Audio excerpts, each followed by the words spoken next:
As Australians, we have so much to celebrate, so much to be proud of. January 26, 1788, and Captain Arthur Phillip hoists the British flag in Sydney Cove, claiming the land as a colony. Cop this! Problem was, Indigenous people were already here and had been for roughly 60,000 years. Awkward! Cue massacres, rapes and land dispossession of said Indigenous people, leading to horrific, ongoing, intergenerational trauma. January 26th eventually became Australia Day, and in 1994 it was declared a public holiday in every state and territory to be celebrated with fireworks, snags, booze and sunburn. The criticism has always swirled. The 150-year sesquicentenary saw 100 Aboriginal leaders declare it a day of mourning, while the 200-year bicentenary drew a crowd of 40,000 protesters in Sydney, asking society to question the significance of Jan 26th. So that we can work towards creating a truly racially harmonious country for the future.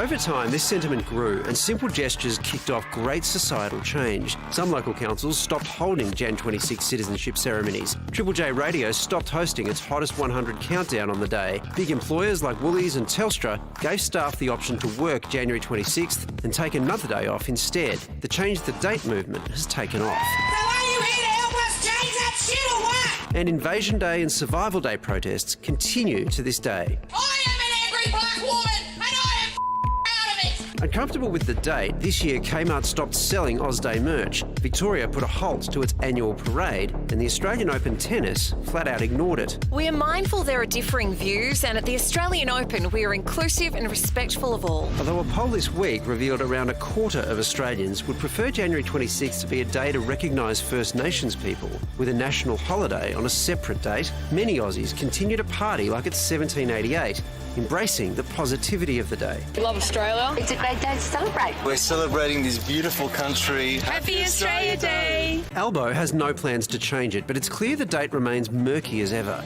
Can Jan 26th ever truly unite us? I want to wish every single one of you a very happy Australia Day. Comedian Andy Saunders is a proud Biripi man and he's been out and about today and joins us now. G'day, Andy. How did you mark today? Oh, look, we're here at Yarvin 2023. It's been great, I have to admit. I'm here with long black pants on in 34-degree heat, yay. But people have been engaging.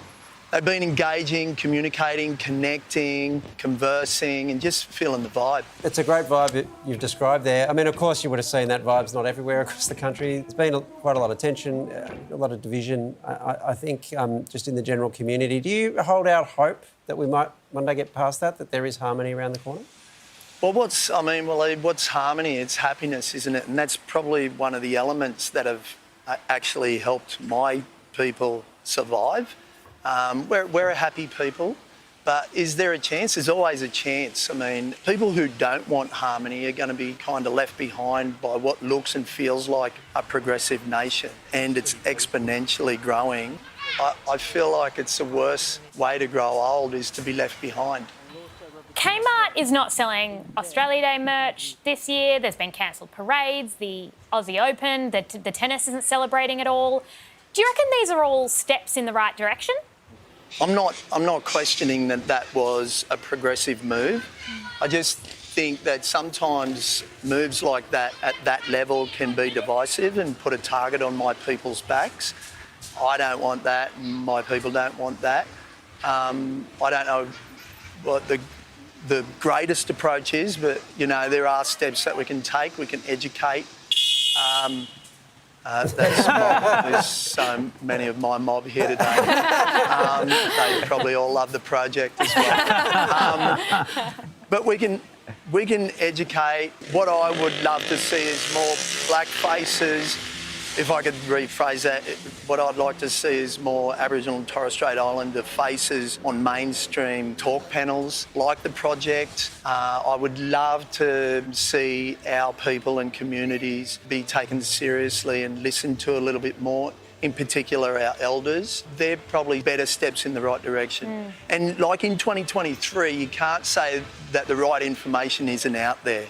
Andy, I've had some great conversations with you over the years, just at comedy gigs, like educationally? And I think maybe, is that where you think we need to go? Because, for example, today a lot of people didn't take a holiday in solidarity. And is that enough to go about business as usual? Or do you think people should be doing more to support Indigenous Australians?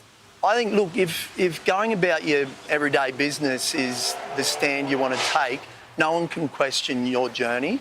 What I ask is to reflect on what it means for Aboriginal and Torres Strait Islander people and what it means to them and what they've done to actually survive. I think that's the intent. If you got your intent right, then I feel that, you know, if you want to do that, I'm never going to question that. Andy, what do you want non-Indigenous people to know about what the day means for your people?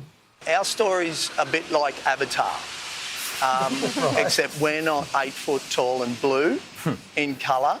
And the only difference is that our story's real and much more harrowing. It's a day of mourning, it's a day of sorrow. So we don't, you know, a huge majority of our people do not celebrate the day, but we do reflect on what we've done to survive and what our elders and our ancestors have done for our culture to survive. And when I say culture, I mean cultures. And it also helps us reflect on what we need to do for the continuance of our survival. Andy, thank you so much for your time tonight. We really appreciate it. Thank you. You've been a great audience. Andy Saunders, I love you all.